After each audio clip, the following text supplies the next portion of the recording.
পরের কথা, এই যে দেখছেন যে বাংলা ভাষা ইত্যাদি কথা বলার জন্য এইসব যাদেরকে বলছে বস্তি ভেঙে দিচ্ছে, সব গরিব প্রান্তিক। আচ্ছা, দিল্লিতে বাঙালি বড় ব্যবসায়ী কতজন আছে? উচ্চ আয়ের ডাক্তারি, ব্যবসা, নানা রকমের আয় করে ইঞ্জিনিয়ার কত রকম আছে। আচ্ছা, একজন হচ্ছে, তাদের নাম ধরা হচ্ছে না কেন? বেশি বেশি ওখানেই কেন? তেমন একটা নির্মাণ। এরা গরিব, এরা কে প্যান্ট পরে হাঁটু পর্যন্ত, কে লুঙ্গি পরে, ইত্যাদি ইত্যাদি। তাহলে না জানি ওদের মধ্যেই কত করব। আর আমরা বাবুরা আমরা সঙ্গে আছি। আসলে প্রতিবাদে, বিপ্লবে, বিদ্রোহে এই গরিব অংশের মানুষ সামনে থাকে, শাসকের বন্দুকের ডগায় তারাই বুক পেতে দেয়। এই অংশকে আগে খারিজ করো, এদের মধ্যে আতঙ্ক তৈরি করো। এখন মধ্যবিত্ত ভাবছে যে ওগুলো আমার কিছু না, ওদের মধ্যে ধরাধরি করছে। পরে আপনাকে যখন বলতে হবে, তখন যারা লড়াইয়ের সবচেয়ে সামনে থাকে তাদের আর দিতে পারবে।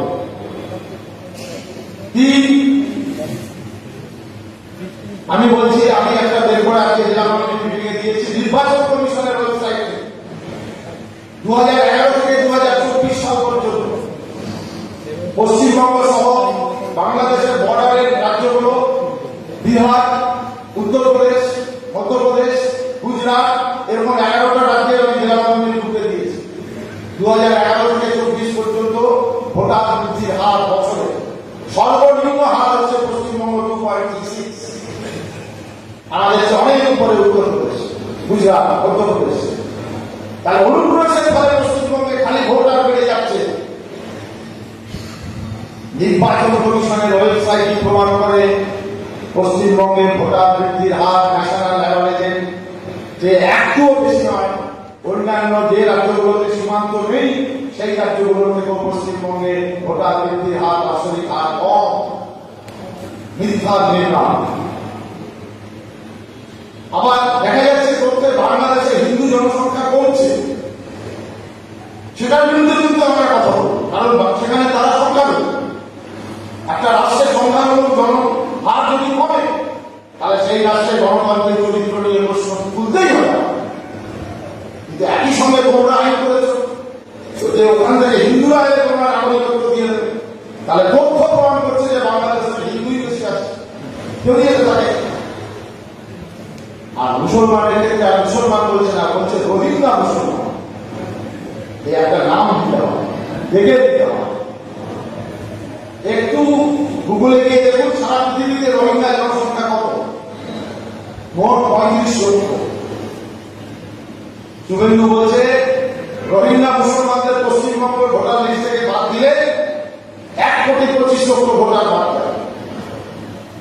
এই 35 লক্ষ রোহিঙ্গা তাদের মধ্যে ভারতে বসবাস করছে, এর কাছে যা দেখাচ্ছে তথ্য তা হচ্ছে 22,500 সামনে। এই গোটা গোটা তথ্যগুলো এই কারণে বলছি যে কমব্যাক করতে যাতে আমাদের সাহায্য হয়। আমরা অনেকেই এইসবের দ্বারা প্রভাবিত হয়ে যাচ্ছে। এই তো ওই তৈরি হচ্ছে, সেই হচ্ছে, তাহলে এইটা আতঙ্ক তৈরি করে। এই যে এখন টিভিতে দেখছেন না, গত 15 দিন আগে চাকরি চুরি নিয়ে টকশো করছে। গত 15 দিন ধরে শুধু এই বাংলা ভাষা, ভোটার ইত্যাদি এজেন্ডা পাল্টা দিয়েছে। শাসক যদি কোনো এজেন্ডা সামনে আনে মানুষকে বিভ্রান্ত করার জন্য, তাকে কমব্যাক করতেই হবে। কিন্তু সেটা করতে গিয়ে আমরা আমাদের এজেন্ডা থেকে যেন সরে না যায়, বেসিক সেটা রাখতে হবে। আর এগুলো তথ্য যুক্তি দিয়ে করতে হবে। এই হচ্ছে এখনকার ইস্যুতে একটা বিষয়। আমার পাড়া আমার সমাধান রাজ্য সরকার ভোট বৈতরণী পার হওয়ার জন্য। আর আমরা যেমন পার্টিতে বলেছি যে এখন থেকে নির্বাচনী সংগ্রামের মজুর তহবিল গঠন করতে হবে, তার জন্য আমরা বাড়ি বাড়ি জন সংগ্রহ করতে বলেছি। তার জন্য আমরা পার্টি মেম্বারদের একদিন আয় দেওয়ার জন্য বলেছি, সব উৎসবের আগে সেটা এরিয়া কমিটি থাকবে। আমরা এই পথে করছি। আর এই ভুল পথে বুথ কিছু 10 লক্ষ টাকা ও 2-2.5 লক্ষ টাকা খরচ করে তৃণমূলের গুন্ডাগিরি করার জন্য তহবিলে দেওয়া হবে। এই হচ্ছে রাষ্ট্রীয় তহবিল, সরকারি তহবিল দেওয়া বলতে হবে। দ্বিতীয় যে কমিটি করেছে যারা এই লোককে আমার তারা আমার সমাধান পরিচালনা করবে, তার মধ্যে একজন নির্বাচিত প্রতিনিধি নেই। গ্রাম পঞ্চায়েতের প্রতিনিধি নেই, প্রধান নেই, কর্মাধ্যক্ষ নেই, ব্লকের সভাপতি নেই, এমএলএ নেই, কেউ সব সরকারি প্রতিনিধি। তাহলে কি দাঁড়ালো?